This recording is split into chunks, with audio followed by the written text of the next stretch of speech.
নবী সাল্লাল্লাহু আলাইহি ওয়াসাল্লামের উপরে যে ব্যক্তি দুরুদের আমলকে ধারাবাহিকভাবে করবে, তো হাদিস পাকের মধ্যে আসছে আল্লাহ তাআলা তার সমস্ত গুনাহকে মাফ করে দেবেন।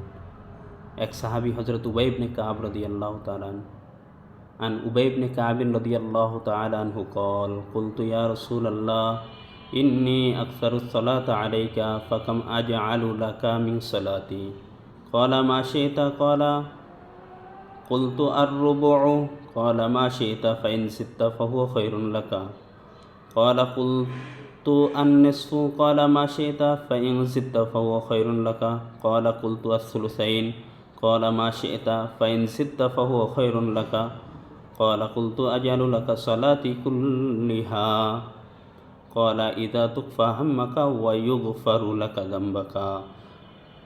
এই হাদিসের মধ্যে হযরত উবাই ইবনে কাব রাদিয়াল্লাহু তাআলা আনহু বলেন, আমি বললাম, হে আল্লাহর রাসূল সাল্লাল্লাহু আলাইহি ওয়াসাল্লাম, আমি আপনার উপর বেশি বেশি দুরূদ পাঠ করি।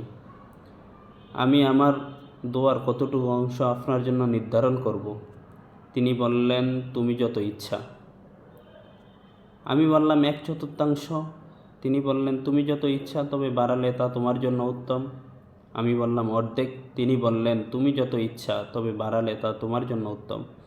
আমি বললাম, 2/3। তিনি বললেন, তুমি যত ইচ্ছা, তা বাড়ালে তা তোমার জন্য অনেক উত্তম। আমি বললাম, আমি কি আমার সমস্ত দোয়াই আপনার উপর দুরূদে পরিণত করব?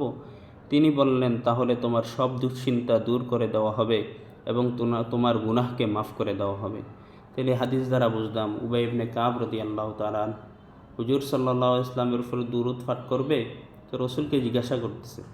রসুল বলতেছে, তুমি যদি দুরূদকে দীর্ঘায়িত করো, প্রতিদিন দুরূদের আমল করো, তো আল্লাহ তাআলা তোমার সকল দুশ্চিন্তা দূর করে দিবে এবং তোমার সমস্ত গুনাহগুলিকে মাফ করে দিবে। যদি এখন থেকে শুরু করি আমরা দুরূদ, আমি যদি দুরূদ পড়ি তো রসুলের সাথে আমার সম্পর্ক হবে। আমি যদি দুরূদ পড়ি, রসুলের মহাব্বত আমার সাথে হবে, আমার সাথে রসুলের মহাব্বত বাড়বে। আমি যদি দুরূদকে বেশি বেশি পড়ি, তো স্বপ্নে আমি রসুল সাল্লাল্লাহু আলাইহি ওয়াসাল্লামকে স্বপ্নে দেখব। আমি যদি দুরূদ বেশি বেশি পড়ি, তো রসুল সাল্লাল্লাহু আলাইহি ওয়াসাল্লামের শাফাআত আমার জন্য ওয়াজিব হবে। হাউজে কাউসারের পানি আমাকে রসুল নিজ হাতে পান করাইবেন। আমি যদি বেশি বেশি দুরূদ পাঠ করি, তো আমার মুখ থেকে সুঘ্রাণ বাইর হবে, আমার চেহারা থেকে নূর চমকাবে, আমাকে দেখলে আহলুল্লাহ মনে হবে। এই জন্য ভাই, আমরা আজকে থেকে দুরূদ শুরু করে দিই।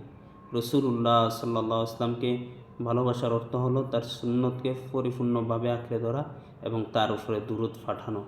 আল্লাহ তাআলা আমাদেরকে আমল করার তৌফিক দান করেন।